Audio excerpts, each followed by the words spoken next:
On the heels of an acclaimed Forbidden Door, AEW looked to keep momentum with an explosive episode of Dynamite headlined by a blockbuster tag team main event featuring two bona fide Hall of Famers. Sting partnered with Darby Allin to battle Jericho and Guevara in a tornado tag match in on a show that featured the latest in the rivalry between world champion MJF and Adam Cole, as well as the next match in the Owen Hart Memorial Women's Tournament. But we started things off with Tomohiro Ishii v Moxley, rekindled their days in New Japan to kick off the show, and just as they did battle on opposite sides of a 5-on-5 tag team match, it was a brutal contest, and it saw Moxley go it alone and ultimately score a grueling pinfall victory with the Stone Pitbull. The bout was as good as you would expect given their previous encounters, and written the latest chapter in the story of Mox and Kingston, who continues to be critical of his the way his friends conducted business in the group. The feud continues to backstage a tense confrontation with Renee Paquette splitting them up and demanding Kingston fix things. It gets an 8 out of 10 for me. I thought this was really good just from the quality of the match, which as I say was really good, to the stuff with Kingston as well, and we know how well they work together, so looking forward to seeing what they do.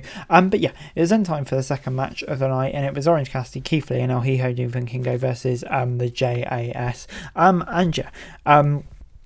The faces got the win. Vikingo in particular continues to impress when the cameras are on him, and the interactions he had with Garcia teased a match that could be fun.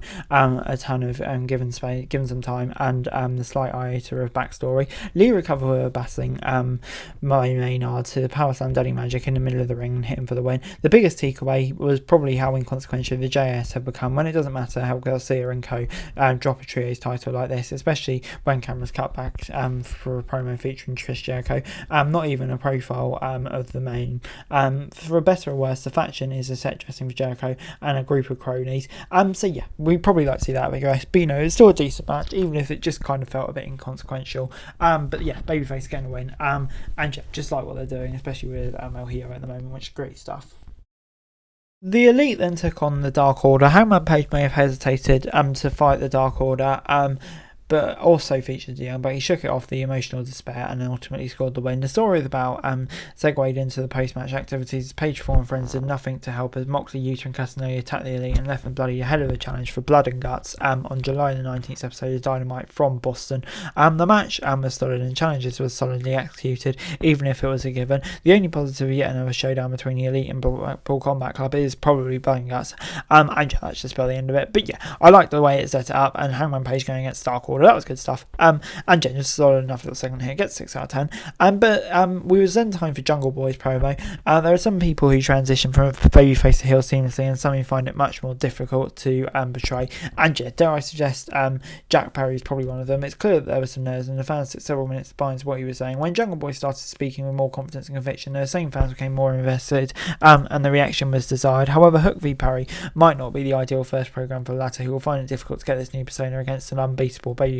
Working from a largely inexperienced babyface in his first program as a villain also feels like an uphill battle, but the time will tell if the young performers can make it work. I don't know. We know Perry's better probably in ring than he is at promo, so let's just give it a chance to see where it goes. But it's then time for Ruby Soho versus Alexa Nicole on Dynamite. The match was originally slated to be Soho v Baker in the Owen Hart tournament, but Baker was pulled due to illness. Soho made short work of her opponent, you'd expect, and for that, a venomous promo directed at Britt Baker, where she vowed to beat the Good Doctor and take away the opportunity to become the first two-time Owen Hart tournament winner. Wednesday's contest was somewhat by the books, with interference from Saraya and AEW Women's World Champion Toni Storm at ringside, but Soho's mic work was fire, did a ton to put over a match against Baker. A rematch from finals a year ago, it will be her highest profile bout of the tournament to this point, and while continuing the rivalry between Outcast and Baker. It gets a 5 out of 10 for me. Probably not probably anyone's fault, just because Baker was away, just kind of didn't get the desired effect, but a good little promo from Soho, I suppose. And just setting up for that match is going to be good whenever we get it, I suppose. It was then time for our Dynamite main event, Sting and Darby Allin versus Jericho and Guevara. Jericho busted out his Painmaker persona for the match, vowing to introduce Sting to his darkest side as he teamed with Sammy Guevara and the Icon against Darby Allin. What should have been a fun garbage rule was instead a rush mess that never really had enough time to accomplish everything the stars had in mind. Instead, it kind of crescendo with the much anticipated showdown between Sting and Jericho, and we got a random collection of spots, which I have to admit was pretty awesome. However, all 4 competitors get a chance to run this back, and I don't know, I feel like it'd be better in the opening match where there could be a little bit more method to the madness. But I still thought for this main event, for what it was still enjoyable. And yeah, the Sting Jericho spot, Sting jumping off the ladder, that guy is in his mid-60s by the way, just absolutely incredible. It gets an 8 out of 10 from me. But overall this week, AEW Dynamite gets a 7 out of 10 from me. Yeah, on the whole, I thought it was a really solid episode of AEW Dynamite. I liked most of the matches on the card, and yeah, we're just slowly building towards the next pay-per-view now, Earnhardt tournament. Some of the storylines are really good as well, some things that's definitely going to be worked on, but on the whole, I really enjoyed this episode. But anyway guys, that's it for you. Thanks very much for watching. Like, share, subscribe, for daily wrestling news, and subscribe to my channel, it's going to be greatly appreciated. Thanks very much for watching. Peace out.